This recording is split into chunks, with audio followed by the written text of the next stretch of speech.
ഈ അടുത്ത ദിവസങ്ങൾ നമ്മൾ അത്യധികം കേട്ടുകൊണ്ടിരിക്കുന്നത് വലിയ ദുരന്തങ്ങളുടെ പശ്ചാത്തലങ്ങളാണ്. റോഡ് ദുരന്തങ്ങളാണ്. റോഡ് നിർമ്മാണവുമായി ബന്ധപ്പെട്ടുള്ളതായ വലിയ വലിയ ദുരന്തങ്ങൾ സമൂഹത്തിന് മേലെ വന്ന് പതിക്കുന്നതായ ഏറ്റവും അപകടകരമായ ഒരു സാഹചര്യം ജനങ്ങളെന്ന് നേരിട്ടുകൊണ്ടിരിക്കുകയാണ്.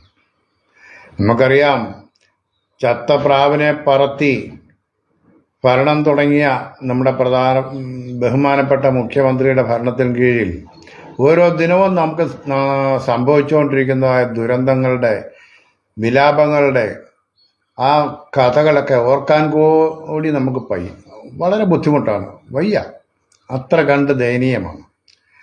അപ്പോൾ കൂനിന്മേൽ കുരു എന്ന് പറഞ്ഞ പോലെയാണ് അടുത്ത ദുരന്തം. ഞങ്ങളുടെ വികസനങ്ങളെല്ലാം തന്നെ നിങ്ങൾ നോക്കിക്കാണൂ. ഇവിടെ റോഡുകൾ നിങ്ങൾ നോക്കൂ, എത്ര കണ്ട് മനോഹരങ്ങളായ റോഡുകളാണ്. ന്യൂയോർക്ക് സിറ്റിയേക്കാൾ മനോഹരമായ റോഡുകളാണ് ഇവിടെ ഉള്ളതെന്നാണ് മുഖ്യമന്ത്രി അസംബ്ലിയിൽ പറഞ്ഞത്. ഏതായാലും ന്യൂയോർക്ക് സിറ്റി ഇപ്പം നാണം കെട്ട് നിൽക്കുകയാണ്.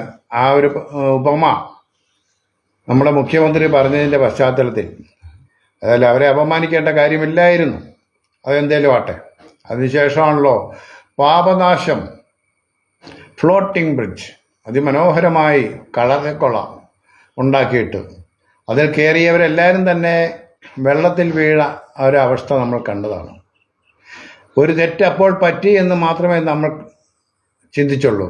എന്നാൽ പിന്നീട് കാണാൻ കഴിഞ്ഞത് രണ്ടാമത് അത് അവിടെ തന്നെ പുനർനിർമ്മിച്ചു. അത് അതിനേക്കാൾ അപകടകരമായ തരിപ്പണമായ കഥയും നമ്മൾ കണ്ടു കഴിഞ്ഞിരിക്കുകയാണ്.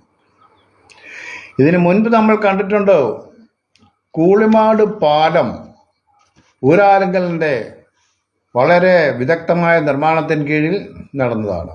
അത് തരിപ്പണമാകുന്ന കാഴ്ച നമ്മൾ കണ്ടതാണ്. ആ സമയത്ത് തന്നെ ദേശീയപാതയുടെ ഒരു വലിയ ഭാഗം ഇടിഞ്ഞു വീണു, അതും നമ്മൾ കണ്ടതാണ്. എന്നാൽ ഇന്ന് അതല്ല വന്നിരിക്കുന്നത്. ഇതൊരറ്റം മുതൽ മറ്റേ അറ്റം വരെ, മുഖ്യമന്ത്രിയുടെ നാട് വരെ, കണ്ണൂർ വരെയുള്ളതായ ഭാഗങ്ങളിൽ എല്ലാം തന്നെ തകർന്ന് തരിപ്പണമായി കഴിഞ്ഞിരിക്കുകയാണ്. ചാണകക്കൂന പോലെയാണ് കിടക്കുന്നത്. അത് എവിടെയൊക്കെയെന്ന് പറഞ്ഞാൽ മലപ്പുറത്ത് കുരിയാട് ദേശീയപാത ഇടിഞ്ഞു, അത് കാറുകൾക്ക് മേലെ വീണു എന്നാണ് പറയുന്നത്. ഇതെന്താ, അരിപ്പൊടിയാണോ ഉപയോഗിച്ചിരിക്കുന്നത്? അരിപ്പൊടി വീഴുന്ന പോലെയാണ് താഴേക്ക് മണ്ണ് വീഴുന്നത്. മലപ്പുറത്ത് ദേശീയപാത തലപ്പാറയിൽ തരിപ്പണമായി വീണു, ചെരിഞ്ഞ് എല്ലാം കിടക്കുന്നു. കുറ്റപ്പുറത്ത് റോഡ് താർന്നു വീണു, പാലത്തിനോട് ചേർന്നുള്ള റോഡ് അത് താർന്നു വീണു. ദേശീയപാത 66 മണത്തലയിൽ വിള്ളലും തകർച്ചയും. തൃശ്ശൂർ ചാവക്കാട് 50 മീറ്റർ നീളത്തിൽ വിള്ളലും കാര്യങ്ങളൊക്കെ നടക്കുന്നു. ഇതെല്ലാം ദേശീയപാതയാണെന്ന് ഓർക്കണം. കുരിയാട് തകർച്ച. കാഞ്ഞങ്ങാട് ദേശീയപാതയിൽ മണ്ണിടിച്ചിൽ, കൂടാതെ സർവീസ് റോഡും തരിപ്പണമായി.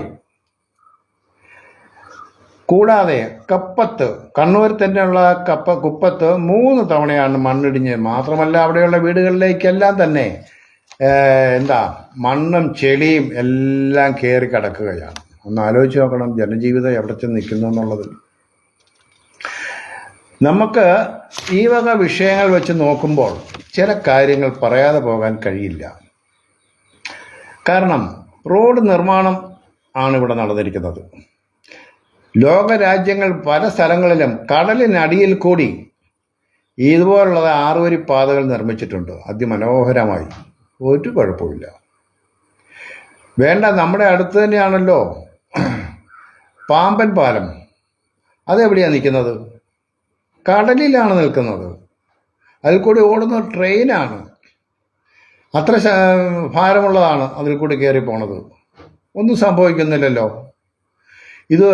ഇവിടെ നിർമ്മിക്കുന്നത് മണ്ണിൽ ഉണ്ടാക്കി, മണ്ണിൽ ചെളിയായിരുന്നു, മണ്ണിൽ വെള്ളമായിരുന്നു, അതുകൊണ്ട് അത് ഇടിഞ്ഞു പോയി താർന്നു പോയി എന്നൊക്കെയുള്ള വീരവാദങ്ങളൊക്കെ കേൾക്കുമ്പോൾ പരമ പുച്ഛമാണ് തോന്നുന്നത്. കാരണം ഇതാരാ നിർമ്മിക്കുന്നത്? നാട്ടിലെ ഒരു ആശാരിയെ വിളിച്ചുണ്ടാക്കിച്ചതല്ലല്ലോ. ദേശീയപാത അത് അതോറിറ്റി ഉണ്ട്, അത് കോൺട്രാക്ടർ അതിൻ്റെത് നമ്മുടെ KN റെഡ്ഡി എന്ന വ്യക്തിയാണ്. അവരുടെ മേഘ കൺസ്ട്രക്ഷൻ കമ്പനിയാണ് ഇത് വർക്ക് നടത്തിയിരിക്കുന്നത്. അല്ലാതെ നാട്ടിലെ ഏതെങ്കിലും ഒരു ആശാരിയെ വിളിച്ചുണ്ടാക്കിച്ചതല്ല അത്. ഇവിടെ നിരവധി പാലങ്ങൾ ഉണ്ടാക്കുന്നില്ലേ, ചെളിയിലും മണ്ണിലും വെള്ളത്തിലും നദിക്ക് കുറുകയൊക്കെ. അതൊക്കെ എങ്ങനെയാ ഇതുപോലെ നിലം പൊത്താതെ നിലനിൽക്കുന്നത്? അപ്പം കൃത്യമായ മാനദണ്ഡങ്ങൾ പാലിച്ചുകൊണ്ടാണോ ഈ സംവിധാനങ്ങൾ അവിടെ നടപ്പാക്കിയതെന്ന് അറിയണം. ചെയ്യേണ്ടതായ എഞ്ചിനീയറിംഗ് സംവിധാനങ്ങൾ ഉപയോഗിച്ച് വേണ്ട രൂപത്തിലുള്ള മണ്ണ് ഉറപ്പിക്കൽ കോമ്പാക്ട് ചെയ്തിട്ടാണോ ഈ റോഡിൻ്റെ നിർമ്മാണം നടന്നത് എന്നുള്ളത് അറിയണം. ഇതൊക്കെ ചെയ്യാൻ ഉത്തരവാദിത്തപ്പെട്ട ആൾക്കാർക്ക് അതിനെക്കുറിച്ച് അറിവില്ലായിരുന്നു എന്നാണോ പറയുന്നത്? ഇത്ര കൊണ്ട് വിദഗ്ധരായിട്ടുള്ള എഞ്ചിനീയർമാർക്ക് അതറിയില്ലായിരുന്നോ? ഈ കേരളത്തിനും അതിൻ്റെ ഒരു ഉത്തരവാദിത്തമുണ്ട്, ഇല്ലെന്നൊന്നും പറഞ്ഞ് മാറി നിൽക്കാൻ ഒക്കത്തില്ല. കാരണം നമ്മുടെ മന്ത്രി റിയാസ് തന്നെ പറയുന്നുണ്ട്, മുഖ്യമന്ത്രി എല്ലാ വകുപ്പുകളെയും യോജിപ്പിച്ചുകൊണ്ട് പല പ്രാവശ്യം ഇത് സംബന്ധിച്ചുള്ളതായ കൂടിയാലോചനകൾ നടത്തിയിട്ടുണ്ട് എന്നുള്ളത്, നിരീക്ഷണങ്ങൾ നടത്തിയിട്ടുണ്ട്, അതിന് മെറ്റീരിയലിനെ സംബന്ധിച്ച് നിരീക്ഷണം നടത്തിയിട്ടുണ്ട് എന്നുള്ളത് പൊതുമരാമത്ത് വകുപ്പ് മന്ത്രി തന്നെ പറഞ്ഞിട്ടുള്ള കാര്യമാണ്. അപ്പം ഈ റോഡിൻ്റെ നിർമ്മാണത്തിലും അതിൻ്റെ സുരക്ഷ ഉറപ്പുവരുത്തുന്നതിലും സംസ്ഥാന സർക്കാരിന് കൃത്യമായ ഒരു ഉത്തരവാദിത്വം ഉണ്ടായിരുന്നു എന്നുള്ളതും സത്യമാണ്. ആ ഉത്തരവാദിത്വം പരിശോധിക്കേണ്ടത് ഇവിടുത്തെ ഉത്തരവാദിത്തപ്പെട്ട ഉദ്യോഗസ്ഥരാണ്, എഞ്ചിനീയർമാരൊക്കെയാണ്.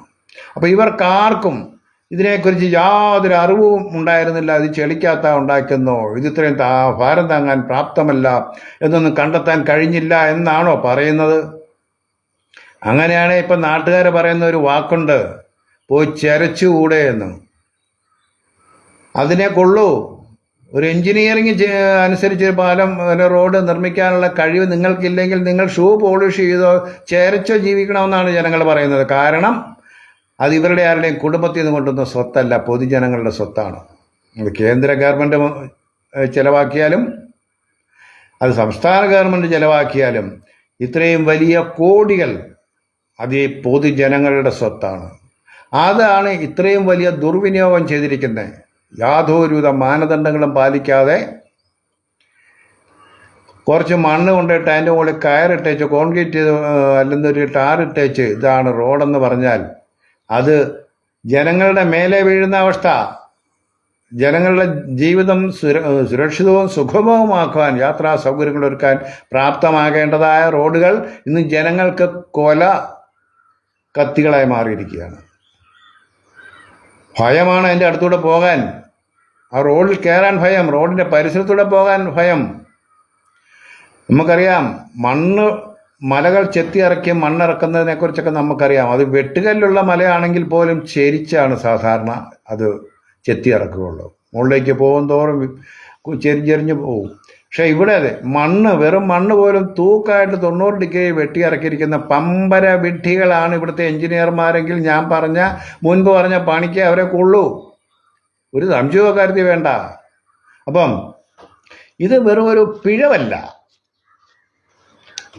പിഴവാണെന്നതിൽ ഇത്രയും ദൈർഘ്യം നീളുന്നതായ തരത്തിലേക്ക് ആ ഒരു പിഴവ് റിപ്പീറ്റ് ചെയ്ത് വരത്തില്ല.